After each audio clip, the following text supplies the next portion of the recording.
আসসালামু আলাইকুম এভরিওয়ান। আপনারা সবাই কেমন আছেন? আশা করি সবাই সুস্থ আছেন, ভালো আছেন। আল্লাহর অশেষ রহমতে আমরাও ভালো আছি, আলহামদুলিল্লাহ। কয়েকদিন পর ভিডিও দিলাম, কেন দিলাম আজকে ভিডিওতে বলবো ইনশাল্লাহ। সবাই একটা লাইক দিয়ে আমার ভিডিওটা দেখা শুরু করবেন। আজকের ভিডিওটা কোরবানি ঈদের পরের দিনে। কোরবানির মাংস ফ্রিজ ভর্তি করে রাখার পরও অল্প সময়ে কিভাবে কোরবানির মাংস বরফ করে জমাট বাঁধানো যায় সেই টেকনিকটা আপনাদের সাথে আজকে শেয়ার করব। সাথে গরুর কলিজা ভুনার পারফেক্ট রেসিপিটাও শেয়ার করব। আশা করি পুরোটা ভিডিও আপনাদের খুব ভালো লাগবে। ভালো লাগলে পুরোটা ভিডিওতে আপনারা আমার সাথেই থাকবেন। দেখতেই পাচ্ছেন ফ্রিজের ভিতর এটা হচ্ছে গরুর মজকটা রেখেছি, যেহেতু মজকটা অল্প পরিমাণে, এই জন্য এবার আমি জিপলক ব্যাগে গরুর মাংস রেখেছি। এই প্রত্যেকটা জিপলক ব্যাগ 2 কেজি। তো 2 কেজির মাংস, আর দেখেন ফ্রিজে কিন্তু আমি একটু ফাঁকা ফাঁকা করে রেখেছি। এভাবে ফাঁকা ফাঁকা করে মাংস রাখলে ফ্রিজে মাংস কিন্তু খুব তাড়াতাড়ি জমাট বাঁধে। আর মাংসগুলো এক সাইড বরফ হয়ে গেলে আমি কিন্তু প্রত্যেকটা জিপলক ব্যাগ উল্টিয়ে দিয়েছি, এতে করে একদম কম সময়ে আমার এই কোরবানির মাংসগুলো জমাট বেঁধে গিয়েছে। দেখতে পাচ্ছেন এক একটা জিপলক ব্যাগ প্রায় 2 কেজি, প্রায় 2 কেজি বললে ভুল হবে, 2 কেজি ব্যাগগুলো এগুলা। আর এই ব্যাগগুলোতে রাখার কারণে কিন্তু মাংস থেকে রক্ত পড়েনি, ফ্রিজ কিন্তু একদম ক্লিন ছিল। আর এই তো দেখেন গরুর বট কিন্তু কোরবানি ঈদের অনেক রাত পর্যন্ত, মানে ঈদের দিন অনেক রাত পর্যন্ত আমি কাজ করেছি। আর কাজ করে বট একদম পরিষ্কার করে রাতে সিদ্ধ করে রেখে দিয়েছি। সকালবেলা এই বটগুলো আমার পছন্দ অনুযায়ী টুকরো করে নিচ্ছি। তো আজকে দুপুরবেলা গরুর বটও রান্না করব, আর সাথে গরুর কলিজাও রান্না করব। ঈদের দিন গরুর মাংস রান্না করেছি, তো বাসায় অনেক মেহমান ছিল, সবাই খাওয়া দাওয়া করেছি, শেষ হয়ে গেছে। আর ঈদের পরের দিন গরুর বট আর গরুর কলিজাটা আমি রান্না করব। তো এই জন্য কিন্তু বটটা কেটে নিলাম। বট মুদাসের বাবার খুবই পছন্দ, আর এই বটটা সে টাটকা খেতে যেহেতু পছন্দ করে, তাই আমি আর খুব বেশি দেরি করিনি। ঈদের পরদিন কিন্তু মুদাসের বাবাকে গরুর বটটা রান্না করে দিয়েছি। আর গরুর কলিজাও ফ্রিজে বেশি দিন রাখলে খেতে কিন্তু স্বাদ লাগে না, এজন্য আজকে গরুর কলিজাটাও রান্না করব। আর যেহেতু ঈদের দিন আমরা গরুর মাংস রান্না করেছি, তাই আজকে আর গরুর মাংসটা রান্না করব না। তো আপনারা কিন্তু আমার ভিডিওর সাথে থাকবেন। যারা আমার চ্যানেলে আজকেই নতুন ভিজিট করেছেন, আমার চ্যানেলের ভিডিওগুলো যদি আপনার ভালো লেগে থাকে তাহলে সাবস্ক্রাইব করে আমার চ্যানেলের পাশেই থেকে যাবেন। এই তো দেখেন অলরেডি হাতে মেখে গরুর বট আমি বসিয়ে দিয়েছি। আমার চ্যানেলে গরুর বট রান্নার পারফেক্ট একটা রেসিপি দেওয়া আছে, চাইলে আপনারা আমার চ্যানেল ঘুরে আমার বট রান্নার রেসিপিটা দেখে আসতে পারেন। আর এখানে আমি গরুর কলিজা রান্না করব, এই জন্য একটা প্যান গরম করে এর মধ্যে আমি খাঁটি সরিষার তেল দিয়ে দিলাম। আমি কিভাবে রান্না করি অবশ্যই আপনারা দেখতেই পাচ্ছেন, তবে তার সাথে আমি একদিন ভিডিও দিলাম না কেন সেটা কিন্তু আপনাদের সাথে এখন শেয়ার করব। আর আমাদের কোরবানির গরুর মাংস কিভাবে ভাগ বাটোয়ারা করেছি সেটাও বলবো। তো কোরবানির গরুর মাংস বাসায় আমাদের বাড়ির যে নিচে, মানে বাড়িওয়ালাদের যে নিচে জায়গা আছে, সেখান থেকে মাংসটা কেটে একদম ঘরে নিয়ে এসেছিল আমাদের বাড়ির সবাই। সাথে কসাইও ছিল, মানে কসাইরাই কেটেছে, সাথে আমার ভাসুর, আমার দেবর, আরও লোকজন ছিল। তো তারা বাসায় এনে দিয়েছে। তো কোরবানিটা যেহেতু মুদাসের বাবাই দিয়েছে, তো সবাই আমাদের বাসায় এসেছিল। তো যা আত্মীয় স্বজন সাথে গরিব মানুষ সবাইকে ভাগ বাটোয়ারা করে দেওয়ার পর, তো আমার যে অংশ, মানে আমার ভাগের যে অংশটু, সেই অংশটু আমি ফ্রিজে রেখেছি, আপনাদের সাথে শেয়ার করলাম। তো এবার মাংস রেখে কিন্তু আমি খুবই সেফলিভাবে মাংসগুলো রেখেছি, আর আমি খুবই উপকৃত হয়েছি, তাই আপনাদের সাথে শেয়ার করলাম। জিপলক ব্যাগে মাংস রাখলে মানে মাংস থেকে ব্লাড পড়ে যাওয়ার কোনো স্কোপ থাকে না। আর এতে কিন্তু ফ্রিজ একদম ক্লিন থাকে, মানে ফ্রিজটা আমি পরিষ্কার করে মাংস রেখেছি, এরপরে দেখলে কেউ বোঝাই যাবে না যে ফ্রিজে মাংস রেখেছি। এমনি কিন্তু সব সময় অ্যাভেলেবেল ফ্রিজে মাংস রাখলে, মানে কোরবানির গরুর মাংস রাখলে এরপর দেখা যায় যে মাংস থেকে অনেক সময় মাংসর যে থাকে, মাংসর যে প্যাকেট থাকে, সেগুলো সরানোর সময় রক্ত কিন্তু পড়ে নর্মালেও নষ্ট হয়ে যায়, বা নিচেও সেই ব্লাড পড়ে। তো এই জন্য কিন্তু আমি জিপলক ব্যাগে এবার মাংসটা রেখেছি। আর আমি যেহেতু প্রথমবার রেখে আমি উপকৃত হয়েছি, আমি এই জন্য আপনাদের সাথেও শেয়ার করলাম। আর ভিডিওটা আমি একটু লং করেছি আপনাদের সাথে কিছু কথা বলার জন্য। আশা করি আপনারা আমার কথাগুলো বুঝতে পারবেন, আর অবশ্যই বোরিং হবেন না আমার কথাগুলো যদি আপনারা মনোযোগ দিয়ে শোনেন। কোরবানির মাংসটা ফ্রিজে রাখার পর যেহেতু জিপলক ব্যাগে রেখেছি, এটা রাখার পর মানে ব্যাগটা পুরো লক হয়েছে, এই কারণে কিন্তু কোনো রক্ত বা পানি পড়েনি। এই জন্য ফ্রিজে একটা যে ব্যাগ আছে, মানে মাংসের যে একটা ব্যাগের সাথে আরেকটা ব্যাগ কিন্তু মানে লেগে যায়নি। আমি যদি অনেক নিচে বা ভেতরে থেকেও কোনো মানে মাংস বা এনিথিং কোনো মানে যদি আমি চাই যে আমি সেটা বের করে আমি রান্না করব, তো সেটা কিন্তু অনায়াসে আমি বের করতে পেরেছি। এটা কিন্তু আমার কাছে খুবই একটা ভালো লেগেছে। এমনিতেও সবসময় রেগুলার ফ্রিজে মানে কুরবানির সময় গরুর মাংস রাখলে নিচে যেই ইগুলো থাকে মানে পোলটাগুলো থাকে, সেগুলো কিন্তু বের করা যায় না, আর বের করতে বেশ কষ্ট হয়ে যায়। আর আমি যেহেতু এই জিপলক ব্যাগ থেকে যেহেতু পানি আর ব্লাড কিছুই পড়েনি, এই জন্য কিন্তু আমি অনায়াসেই ভিতর থেকেও আমি চাইলে পোলটা বের করে ওটা রান্না করতে পেরেছি। আপনাদের দেখিয়ে দিয়েছি প্রত্যেকটা ব্যাগে কিন্তু মানে এতটা আলগা মনে হয় যে আজকে আজকে এখনই রাখলাম এরকম মনে হয়েছে, কিন্তু না, ঈদের আগের দিন রাতে যেহেতু রেখেছি, আমাদের গরুটা কোরবানি দিতে দিতে প্রায় বিকেল হয়ে গিয়েছিল। তো রাতে যেহেতু মাংস রেখেছি, আর দেখতেই পাচ্ছেন সকালেই কিন্তু একদম বরফ হয়ে গিয়েছে। এর কারণ হচ্ছে রাতে কিন্তু মাংস রাখার পর আমি প্রত্যেকটা পোলটা একটু উল্টিয়ে দিয়েছি, মানে একটা সাইড বরফ হয়ে যাওয়ার পর উল্টিয়ে দেওয়ার পর খুব সুন্দরভাবে কিন্তু বরফটা হয়ে গিয়েছে।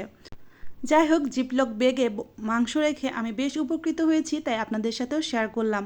আশা করি আপনারাও যদি রাখেন আর আমার এই টেকনিকটা ফলো করে যদি রাখেন, তাহলে আপনারাও কিন্তু উপকৃত হবেন।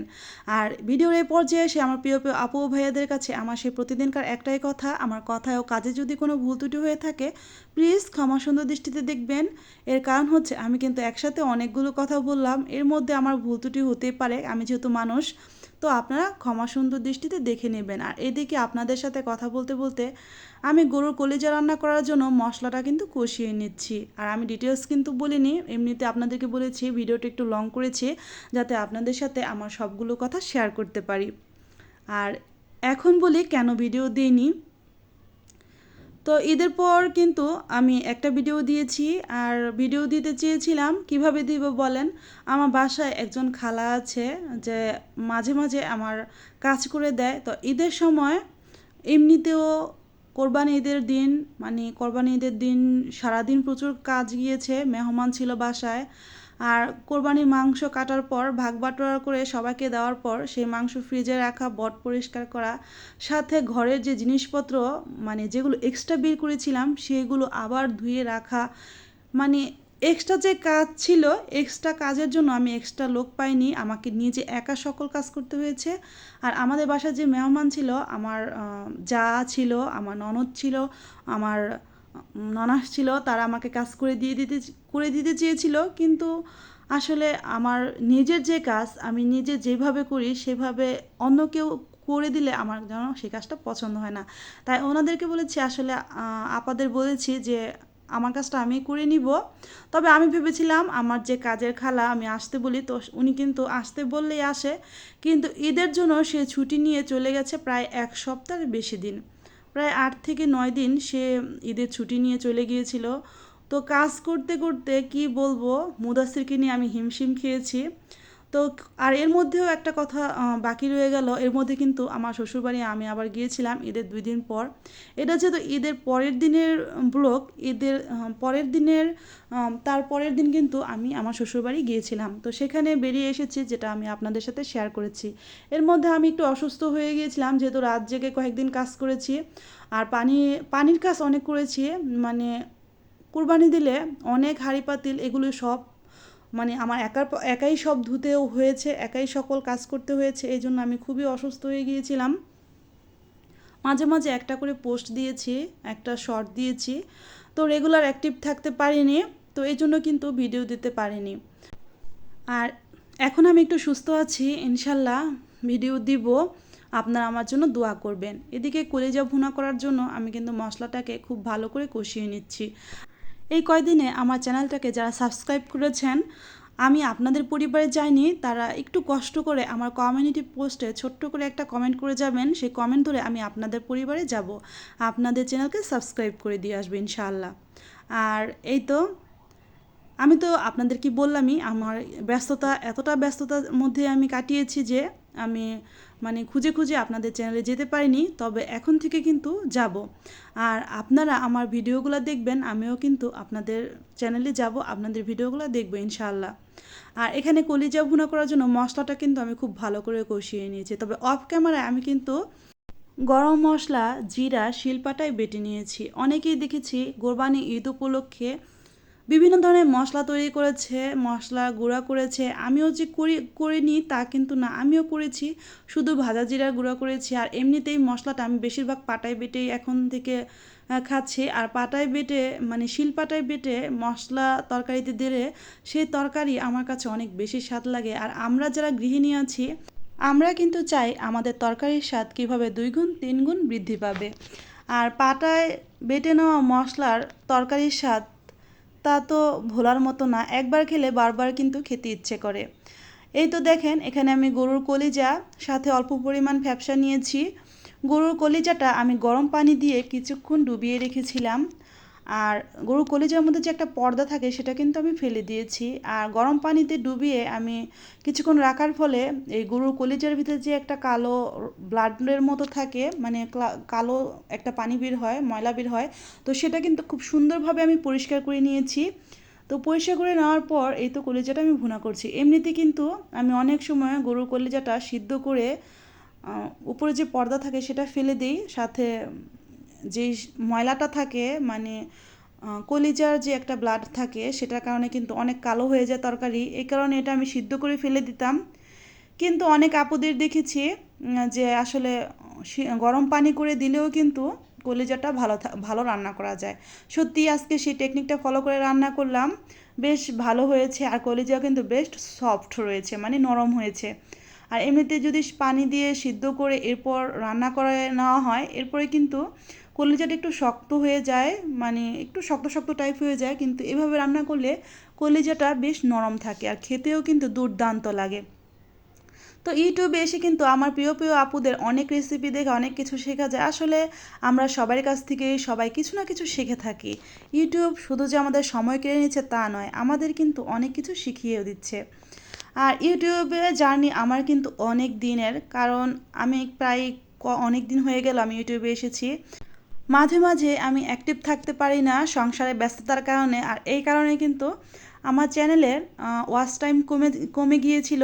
আর সাথে আমার চ্যানেলটা কিন্তু সাবস্ক্রাইব করাও কমে গিয়েছিল, মানে সাবস্ক্রাইব হচ্ছিল না।